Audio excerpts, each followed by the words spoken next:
Hi, and welcome to the Blackout Showonline's third podcast. If you're a new listener, we welcome you to the best 30 to 45 minutes of your life. My name is Jerry, and I'm joined by my ever so delightful co-host, Sarah. Hi. We have a special guest with us today. This is Sylvia from Dangerous Echoes. Hello. Before we kick off our usual routine of Linkin Park and related news, please do tell the audience something about yourself and what Dangerous Echoes is. Well, I'm Sylvia. I'm 23 years old. I live in a small city named Rancho Cucamonga, which is about an hour and a half away from Los Angeles. And I have two sisters, and we literally do everything together. But when we're not, I'm at home looking up and reading entertainment news for my blog, Dangerous Echoes. I also try to make it include art, photography, books, and anything else related entertainment. So, yeah, that's how it all started. I also hear you're a big 30 Seconds to Mars fan. Yes, I am. So excited. I bet you're looking forward to Carnival's tour. Yes, I am. Counting down the days. Also, I was speaking to our Latin American street team in Mayak, and we hear you can speak Spanish. Yes. Can you give us a few lines of Spanish? A few lines. For us? Okay. Or like a line or two for the Spanish fans. Okay. Hola, me llamo Silvia y vivo en la ciudad de Rancho Cucamonga. Y tengo 23 años y me alegra que estoy aquí contigo. That's Holy it. hell. What did you just say? I just introduced myself, where I'm from, how old am I, and that I'm excited to talk with you guys. Good. Well, my Spanish is limited to Google Translate most of the time. It takes me a while My to Spanish though. is Hola, ¿cómo estás? I have no idea.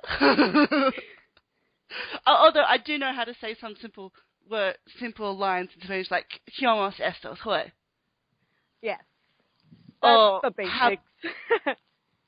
Or hablo español. Yes. That's how it should be. Just like simple lines. I could never have a full conversation with someone in Spanish, but that's just me. All right. So getting back on track. Go ahead and put a tally there for you. Yes, we have a game. We're about to explain the game that we have. This is set down for our own good. This month is full of news, and because we basically like to condense the news into the time that we have, we may not be able to say everything that has been out there in the fan base given the past events, because it might go over our time limit. But as Jerry just said, with tallies, we now got a game off air. I've got a notepad beside me, and I've got a pencil, and each time someone goes off track, they get a tally underneath their name. So at the end of this podcast, we reveal the perpetrator of our sidetracks. And so we now have an Instagram account. So does Dangerous Echoes. If you're an Instagram user, you can find us at instagram.com/the Blackout Show Online, and Dangerous Echoes can be found at Dangerous Echoes. And to make Sylvia to feel even more welcome on the show, she is our news anchor for this podcast, and we'll be getting her involved in some of the questions we asked around on social media this month. But both Joe and I hold no promises that we won't butt in, talk over the top, and no promises that we'll take your job as a newsreader. Future apologies, Sylvia. Sorry, Sylvia. No worries. So, let's start with the most obvious. Anna Shinoda's book release. It recently came out April 1st, and she's had 2 book signings, one in Los Angeles and one in Brooklyn. And she is also going to attend the LA Festival of Books in the young adult section.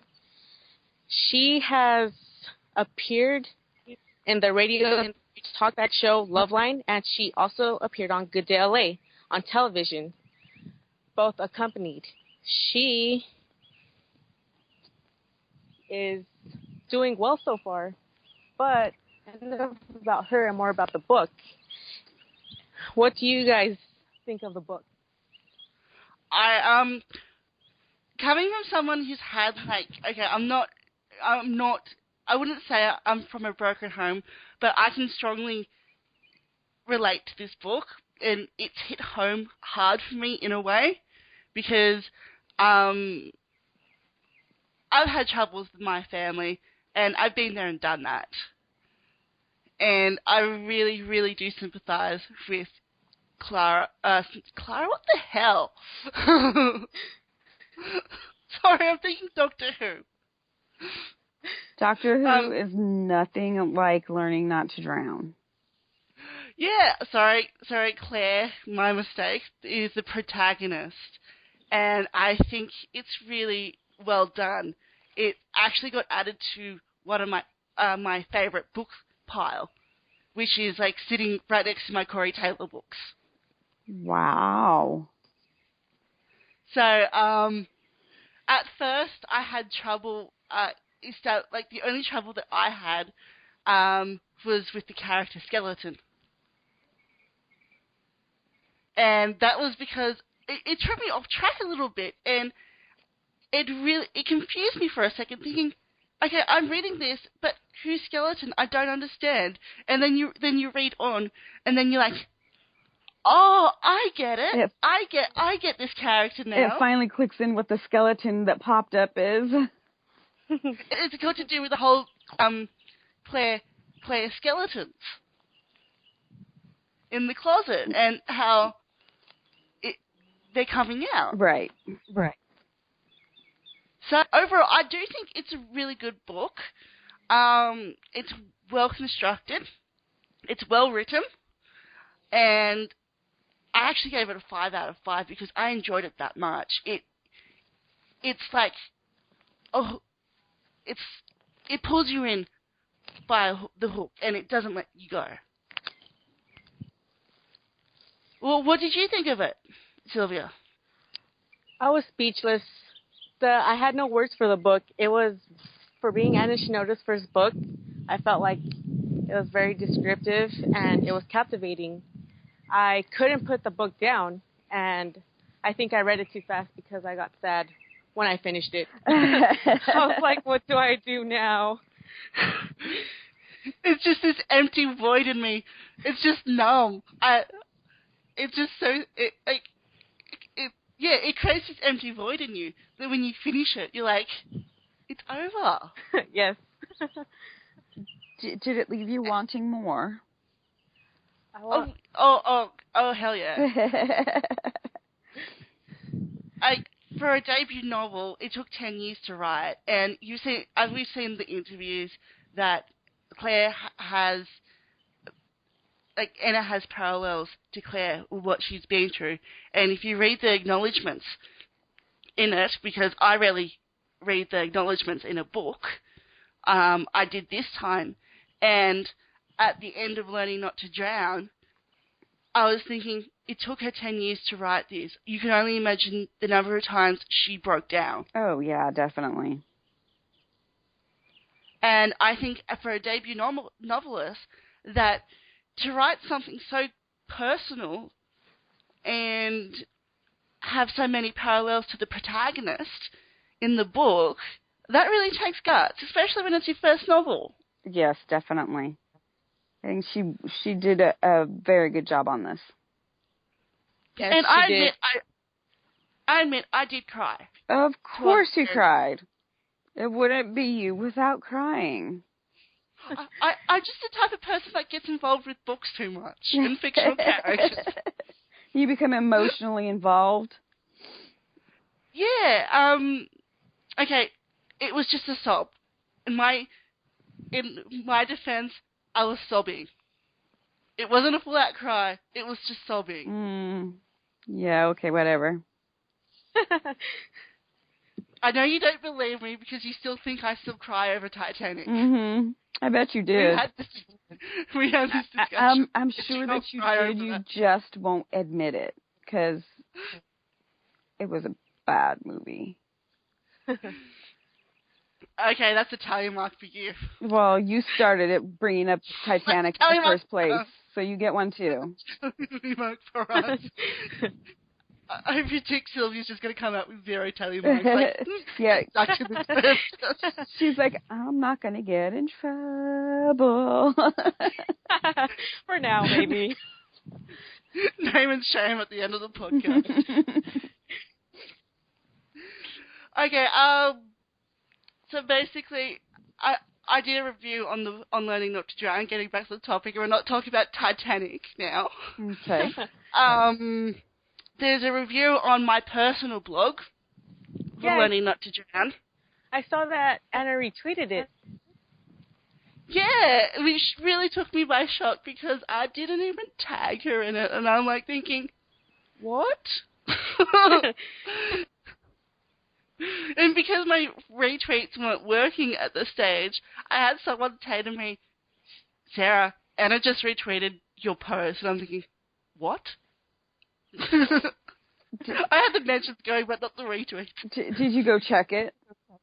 Oh, yeah, I was thinking, oh, my God. And then I went back to the post, and I'm thinking, okay, Anna read this, and I'm just here thinking, I made so many spelling and grammar mistakes. What the hell? Oh, no.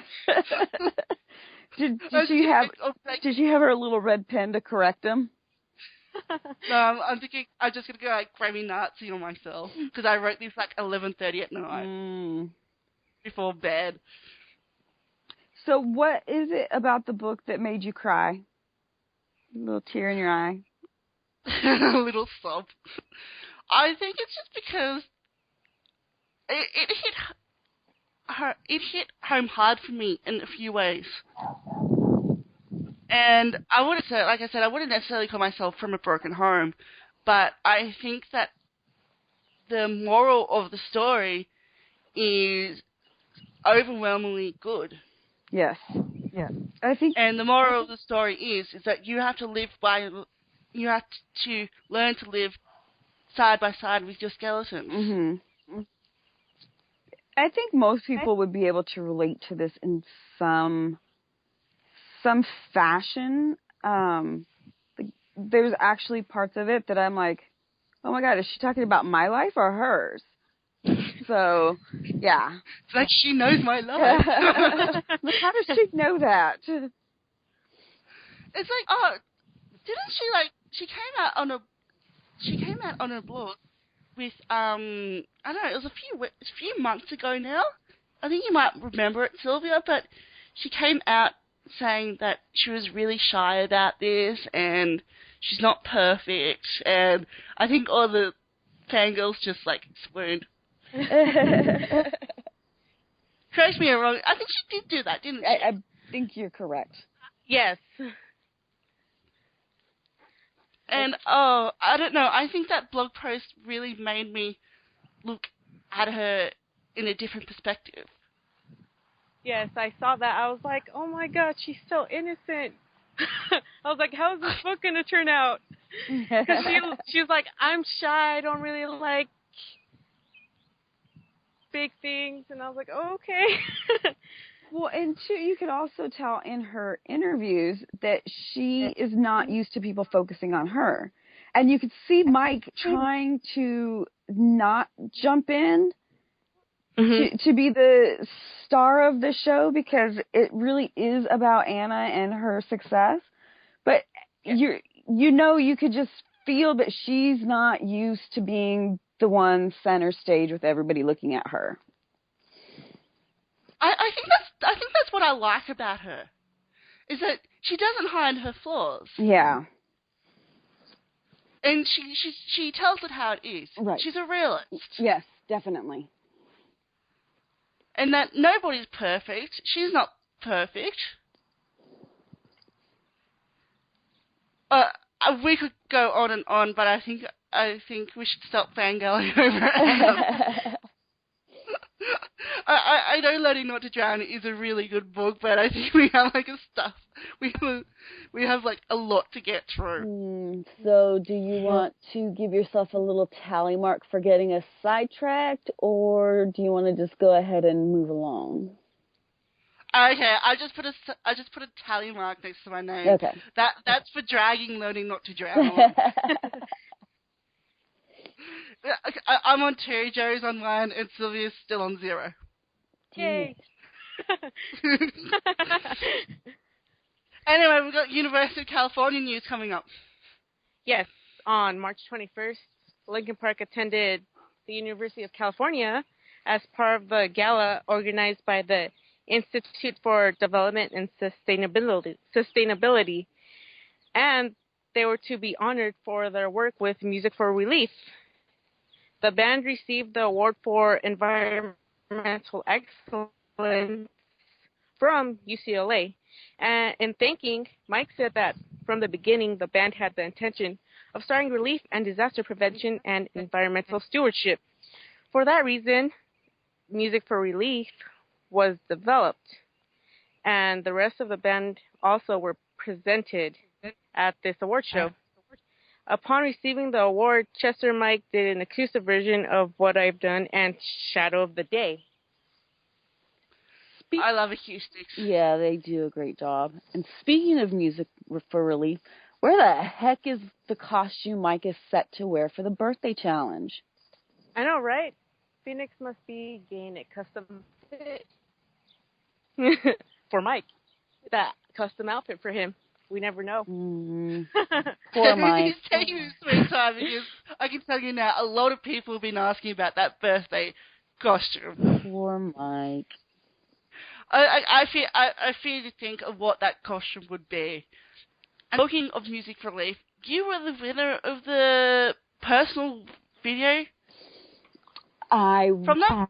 I was actually a little bit surprised. Okay, a lot surprised. And completely unexpected. I had forgot all about, any birthday video or anything like that, because I donated for Mike to win so he wouldn't have to wear whatever getup Phoenix chose. Not for the video, and I ended up winning, and it completely made my day. Mike and Dave were so funny, and yes, while Mike was saying, Jerry, hey, we really won, I was thinking, yes, Mike, we were robbed. The time of day that it ended, we were robbed. Yeah, they were so cloudy on the details. Yeah, I think that unless you actually found the spot where it said 3 p.m., you went with what the site itself said, which was midnight Pacific Standard. It wasn't until one of my friends actually pointed out that it was 3 p.m. that I even knew, and that was well after 3 p.m. when Mike should have won. And well, on top of that award, they were also at the UCLA, not US. What the hell am I reading? Yes, on top of being at UCLA, they also were presented with another award. This next piece of news has some background information to it. But about 2 years ago, Mike wrote on his blog about something personal, what had happened to him. If we read the entire blog post out, it would go over our time. So, to cut this long story short, that his friend and business manager, Jonathan Schwartz, had a friend who had died of a heart attack who was only 42 years old, and ultimately founded an organization called Heartview Global Foundation. Without any notification to any of the fan bases or the news sites, the band appeared to this special function to be honored for their supporting the organization. The tickets started from about $500, while companies could make larger donations up to $10,000. US dollars. It's not exactly known what award they received at this gala, but it's pretty clear that their intentions were great and thus got recognition for their efforts in the area. Okay, Record Store Day is approaching with the event taking place on April 19th, and it's been announced by Rolling Stones and Warner Brothers that this year Linkin Park will be issuing out a vinyl reissue of Collision Course, and it will come in a transparent blue vinyl and a DVD of the two rappers and rockers. Collision Course is tricky, to be honest. I find it was an album that a lot of fans were like, what the heck are you doing, Shinoda, with Jay-Z? This isn't rock. This is hip-hop rap stuff that I don't like listening to.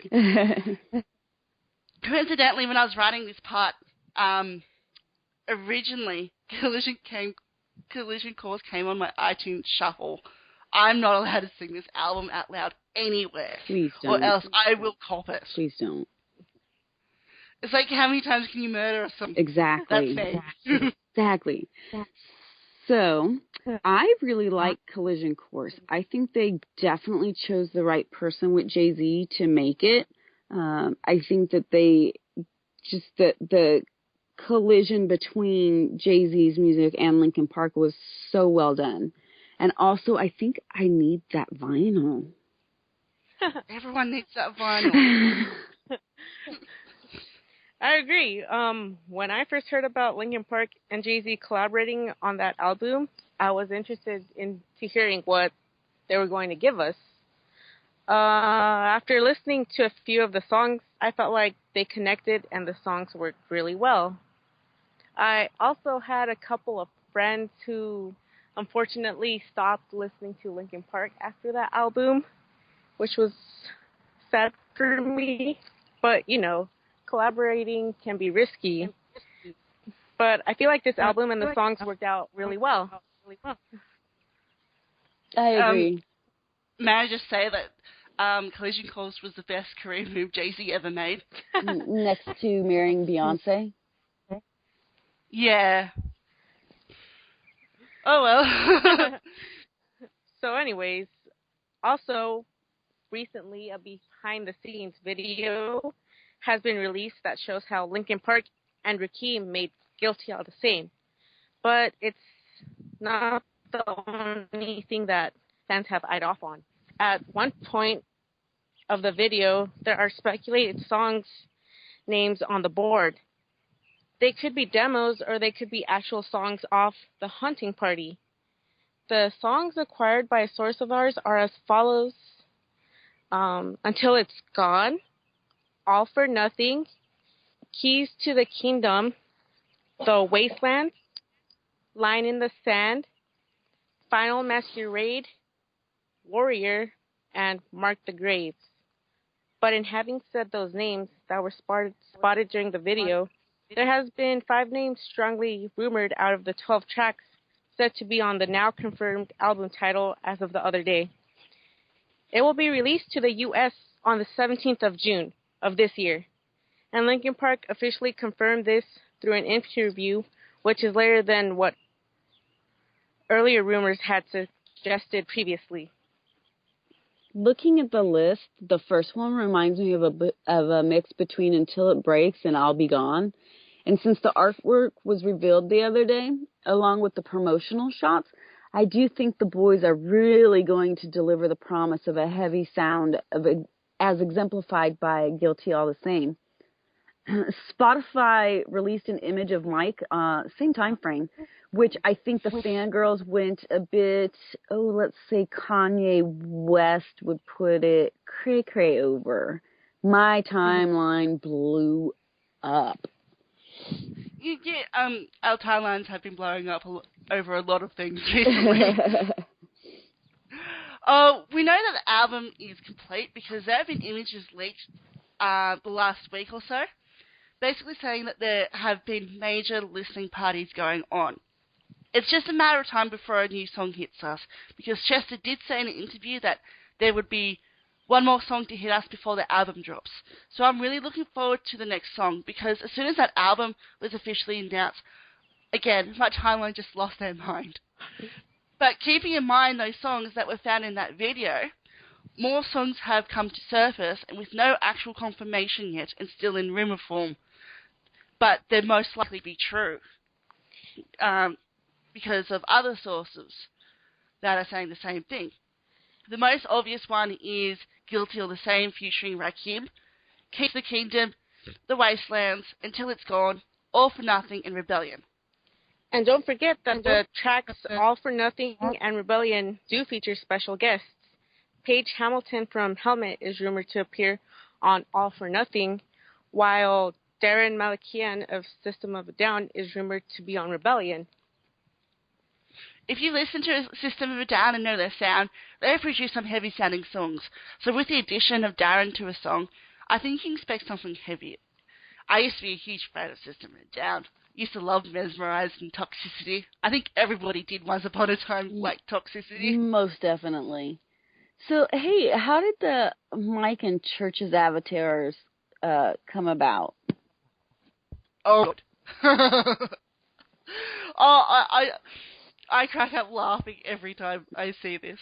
From what I heard, Mike said something about Churches in an interview about how Linkin Park don't want to sound like them because they're electronic pop. Like Linkin Park would ever have to worry about that. No. And so I think Churches caught on, and they changed the avatar to a really old picture of Mike with a really big cheesy grin. And so in response to that, Mike changed his display picture to a picture of their lead singer. He tweeted something like, "Now I am beautiful." Yes, he did. I was cracking up when I saw it. And then right after he did that, Churches actually changed theirs to some random artwork. I guess. Don't worry, I have screenshots. I guess they didn't like Mike teasing them. Oh, coincidentally, one of our street teamers put it on her Instagram, and she was innocently curious about what had happened. And Churches came along and commented on her photo of them and Mike, and they're like, "We really do think he's making fun of us." I'm sure that's not how it started, but that's definitely how it ended. I was just when I saw that comment, I was thinking, what? Shinoda make fun of someone? No. So, as part of our monthly podcast and having a guest on the show, we get on social media and we like to ask an extra question on top of the existing question that we have. But we're going to start with 3 answers, including that of our guest. What is your greatest Linkin Park moment? I'm sure Sylvia wouldn't mind starting this. Oh, no, of course. I am honored. My first or my greatest Linkin Park moment would have to be attending my first concert. It was on Saturday, February 16th, 2013 in Las Vegas at the Planet Hollywood. They were also going to hold a meet and greet prior to the concert at Club Tattoo. And I couldn't control myself when I found out about the news. I was like, oh my God, I'm going to meet them. I hope. Yeah. So I couldn't sleep the night before. I was like, I can't sleep. I'm too excited. And I ended up sleeping a little bit, but I woke up at 5 a.m. and got in line for my wristband. And after that, we waited. And once I got to meet them, I didn't know what to do. I was like, do I say hi? Do I just stay quiet? Do I just hand them my stuff? Did you tense up and you're like, okay, I need to breathe. I need to focus. I did. I was like, I can't move. What do I do now? Yeah, but no, they actually were pretty nice. Like, they were pretty cool guys. Yeah. They were nice and calm. And I was like, these guys are actually really cool. Yeah, very down to earth. Yes. Well, from my experience, because I met them in Melbourne, and from my experience, I think did I tell you about, I told Jerry about my cement pole instance. Okay, what had happened? We went and after the photo of meet and greet. Are you going to relive the shame? We went and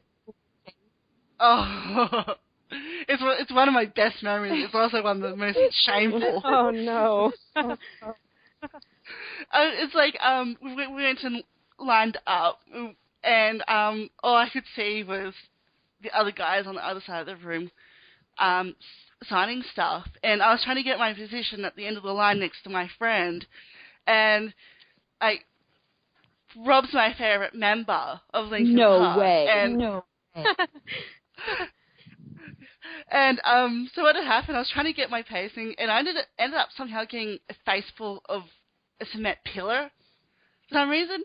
And then I was thinking, what the hell? Why is this in my face? And I turn and look, and there's Rob. Okay, you tense up. Don't know what to do. I think we've all been like that. Definitely. At meet and greet. Lights are on, but nobody's home. Yeah, exactly. You're like, okay, I should move, but I can't. Yeah. I should breathe, but I can't. and then the people around you, you talk to them, and they're the same. They can't talk, they can't breathe. They're and they're huge fans, and they're not helping you. No, they're not. Because they're like, hi. How am I supposed to, walk out of this door? Right? My life is over. Oh, God. We could go on and on about meet and greets, because meet and greets are so fun. They really are. And, we encourage people to sign up to the LPU. And, the LPU offers so many things. Yes, I actually they signed offer? up a few days after that concert. Oh, that's right. They did. That's the one that they did at the Club Tattoo, and you didn't have to be a member. You just had to go get in line. Yes. And be a lucky one to get a wristband. Yes. Nice. Nice. I'm just here, totally really jealous. Because I was in 3 raffles until I got one. Oh, no. Yeah. I found out about that on Facebook. Going in, I didn't know they were going to have one. All I can say is lucky you. Thank you. And moving on. I don't count that as a tally. We're still talking about something. That's fine. Just move on before it gets out of hand. Before it gets out of hand. Before we might end up talking about Game of Thrones. Oh, yeah. no. We don't want to talk about Game of Thrones yet, do we? No, we can't. It's not about audience. We can't talk. Okay, our second LP question comes from Belgium, from our fan Tessa. Now, this is quite serious, guys, and you should listen up. It's quite heartwarming and quite meaningful, her response. It goes, my greatest LP moment actually is when they came into my life. I had a very problematic childhood with no love from my parents. They had a very bad divorce, problems at school, hardly any friends. One day I was sick of it all and was planning doing something stupid. Something that would end everything. Luckily, my TV was on my favourite music station on that moment, and then they suddenly were. Linkin Park in the end. Somehow the lyrics of the song got into my head. The words found me and I found the band. I turned myself around and found myself walking to the TV, looking and listening to Linkin Park. Suddenly realizing I was about to throw my life away, I was very thankful they got me on the right moment, on the right time. So in a way, thanks to Linkin Park, I have my little family now, my husband, and 2 awesome boys. I'm still thankful every day that their music saved my life, and I hope one day I can tell them this in person, so they know the music can really affect people in a great way. Lots of greetings from Antwerp, Belgium. Wow, so it sounds like Linkin Park should be credited to her future. Yeah, well, it's also something we barely touched on last podcast about the effect of music on people. Mm-hmm. And, like, yeah, people use it a lot, but don't underestimate the power of music. Oh, definitely not. So our third and final moment from this podcast comes from Deborah on the LPU. She writes in with, my LP moment happened at a meet and greet in August 2012. My son and daughter, who were 15 and 13 at the time, were at the concert but not allowed into the meet and greet. So they had both given me messages to give to certain members of the band. My daughter Kelly made a card for Chester and asked me to give him a message. Her message was that she loved his voice and she really loved his tattoos, but that she did not have a crush on him because that would be like having a crush on her dad, and that would be a little bit creepy. When I gave Chester the message, he laughed like crazy, and I asked if I knew who she had a crush on. At the time, but no longer, she was crushing on the boys from One Direction. And when I told him that, he gave me a message to give to her. And he said that she should either Facebook them or tweet them and tell them that they should all get haircuts. So my daughter sent a tweet to every band member in One Direction that stated, Chester from Linkin Park says you should get a haircut.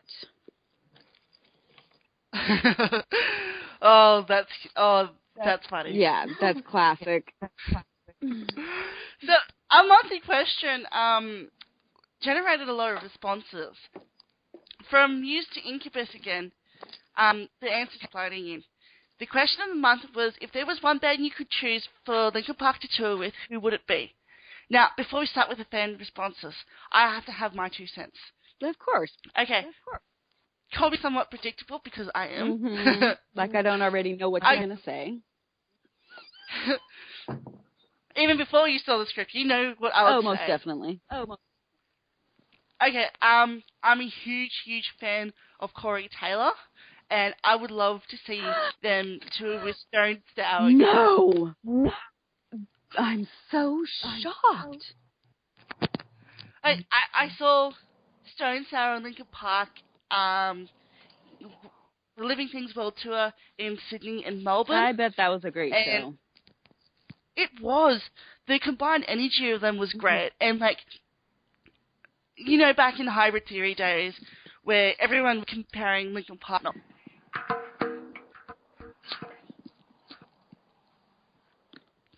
So, I think it's great that, because Corey Taylor's been around since '92 with Stone Sour, but he's most commonly known for his work for Slipknot. Right. I'd love to go see them again, personally. Mm-hmm. I actually would like to see Stone Sour. I'm not so much a fan of Slipknot, but Stone Sour I do like, and I would like to see a collab between Corey and Chester. I think that would work out amazingly. But I've also got a feeling that I think Sylvia's dream has come true with Carnival's tour. Correct me if I'm wrong, but 30 Seconds to Mars would be the band you'd love to see them tour with. Yes, and it is happening, and I am so excited. I hope in that case, Sylvia, that your dreams come true. I'm so hoping. What about you? Oh, yeah. I think, like, I suspect it's going to be a sellout tour. Yeah, I think most cities are sold out, actually. There's quite a few of the cities that are completely sold out. Oh, wow. So my favorite would be, my number 1 and 2 are Linkin Park and Incubus. So I got to see them. I'm not saying that I wouldn't love to see them again, but maybe I would have to choose Stone Sour to see them with. I think I would really like to see that. I've converted you? I don't know that I would go that far, but I would like to see Stone Sour in concert. And hey, why not see him with Linkin Park? Like I said, like you said, the combination with Tori. Yeah. The energy they would bring. I can only imagine the energy that Jared and Chester are going to bring for Carnival's tour. I can't wait. Because I don't know how you pronounce it, but Ecolins or something? Echelon? That's what you call 30. Echelon? Yes. Echelon? Oh, for some reason I kept calling them Ecolin. You're trying to pronounce it the way it's written. Yeah, but I bet the Echelon, the combination of the Echelon and the Soldiers are pretty much hyped up. I mean, you got two big fan bases right there. Yeah. We do. It's going to be insane in the pit. It's going to be a fight for the barricade. Because, I mean, there's people like Sylvia who are fans of both, and there's people like me who, I'm not such a huge fan of 30 Seconds to Mars. I don't hate them, I just don't really, it doesn't affect me. Get into the... Yeah, but, like, I want my barricade spot, and bitch better move out of the way. I didn't even try to purchase tickets for the barricade. I was like, I'll just see him from a distance. Yeah, I'm beginning to wonder if I should not have done the same thing. Well, okay, some of the fan responses were, like, to this question, like, some of these fan responses are interesting. I mean, okay, we've got Monica from Norway. She goes, I'd kill for Linkin Park to tour with Stain. And OFC do a show here in Norway then. Stained in Linkin Park would be good. I'm not a fan of Stained for some reason. What about you, Sylvia? I haven't really listened to their stuff. And we got another Norwegian fan. A tour with Bring Me Horizon and come to Norway. Aziz from Norway. I don't like Bring Me to the Horizon. I'm sorry. Is it Ollie Sykes? The singer of Bring Me the Horizon? I'm not a fan. I don't actually know who Bring Me the Horizon is, so sure, that could be the guy's name. Next one we got Muse in Linkin Park. That's my ultimate dream from Victoria. Retrovix on Twitter. We got a Guatemalan fan from South America called Tati Giatan. I think you butchered that. Okay, my defense, that's not I know. My defense is I can't. I want to see Linkin Park and Incubus. Well, there you go. You got someone who wants to agree with you on Incubus. And we've got Fanta, our own street teamer from California. She does a lot of our graphics too. She goes Muse or Incubus again. And we've got Miles Unsworth from Twitter basically saying Muse as well. So we've got a lot of Muse and Incubus response. And we had a fan on Facebook saying that Julie from the US wanted the Drum Corps something? The Street Drum Corps? Yeah. Okay. So, it's an interesting combination. That would definitely be an interesting combination. Because I've seen when at the street festival, the Street Drum Corps actually played, and first time I'd ever heard of them, it was not bad. Them sharing the same stage with Linkin Park would just bring two very different groups of fans. Well, that's it. And we've got something going on Instagram. We do. We have a Throwback Thursday thing going. We have where participants wanting to join in the fun can send us an email with the picture that they would like of the band member, a throwback Thursday picture, of course. It's got to be at least 2 years old. And 1 year. 1 year? Oh, sorry. At least 1 year old, and it needs to include your name on Instagram and or Twitter. And you can send that to our email address at the, what's our email? The Blackout Showonline at gmail.com. So go ahead and send those in. Don't forget to include your name on it. We also we haven't mentioned this to our guests. I think we should. Oh yeah, that might be a good idea. Sylvia, would you love the honor of choosing the Throwback Thursdays for the month of April? I would be so honored. Thank you so much. Yay! That saves us the hassle of having to choose. It's a gift and a curse at the same time. Because there's 3 that we're sitting on right now, and I was like, okay, I'm torn between this one and this one. And Sarah's like, yeah, so am I. So we decided that we would make no. Awesome. It's better if we get a third party in. What? Because I'm yet to see Sylvia go off track. I can't wait. So the Throwback Thursday picture will go up on Thursday from Sylvia's Thursday. Choosing for the month of April, and the person who will get credit on the Throwback Thursday picture. So do please include your Twitter or Instagram name so we can give you credit. I think. And it will be available on our Instagram. At the Blackout Showonline. Anything else we want to add before we wrap things up? No, I think that's about it. What about you, Sylvia?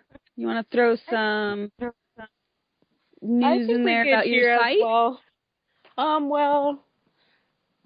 I will be having 3 music stories or reviews up pretty soon, so you can stay tuned for that.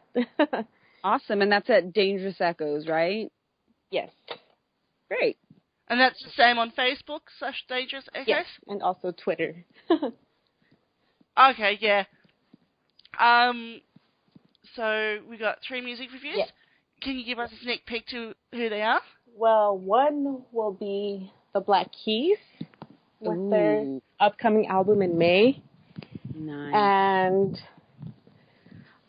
I have another one, but I can't remember it. It's fuzzy in my mind right now. But yes, I will have 2 more along going with that. I'm pretty sure within the near future? Yes. Yeah. Excellent. But first we'll have... I'm sorry. It's okay. Welcome to the world of us talking over the top of each other. That never happens, so why are you always making stuff up? Where were we? Okay, Black Yes. That will be the first. I finally have one.